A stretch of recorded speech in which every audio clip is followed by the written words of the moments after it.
اپنی عبادتیں مقبولوں کے ساتھ پیش کرو تو ان مقبولوں کے صدقے ہماری عبادتیں بھی قبول ہو جائیں. اللہ کے لیے عبادت صرف تیری بات، اور مدد بھی صرف تجھی سے مانگتے ہیں.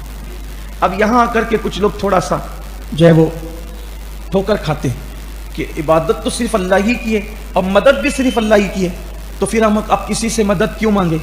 اب اگر آپ کسی سے بھی مدد مانگو گے تو مشرک ہو جاؤ گے. یہاں ٹھوکر کھا جاتے لوگ. اگر کسی سے بھی مدد مانگنا یہ شرک ہوا تو ڈاکٹر سے دوا کی مدد نہیں مل سکتی، سیٹ سے روزی کی مدد نہیں مل سکتی، استاد سے تعلیم کی مدد نہیں مل سکتی. تو قرآن سمجھنے کی ضرورت ہے، وہ بھی اپنی عقل سے نہیں بلکہ اللہ کے نبی کے فرمان کی روشنی میں. 1450 سالہ قرآن کے جو تفاسیر آئی ہے، وہ جو 1400 سال پہلے کا جو ذخیرہ ہے، اور جو ائمہ نے، اہل بیت نے، اور ہمارے بزرگوں نے، ہمارے آقاؤں نے، بڑے بڑے علماء، محدثین نے، مفسرین نے جو ہمیں عطا فرمایا، اس کی روشنی میں سمجھنا ہے.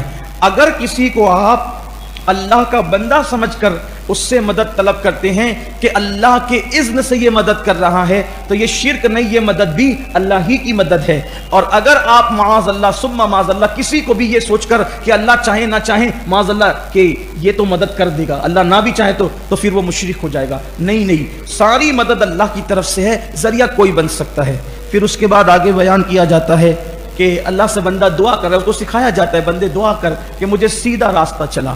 سیدھے راستے کی وہ چلنے کے لیے دعا مانگتے ہیں کہ مجھے سیدھا. دیکھو سیدھا راستہ آدمی میں چلنے کی طاقت نہیں ہے، اس لیے بندہ اللہ سے کہتا ہے کہ مولا تو چلا، سیدھا راستہ مجھے تو چلا، اپنے کرم سے چلا. اور پھر اب سیدھا راستہ کیا ہے؟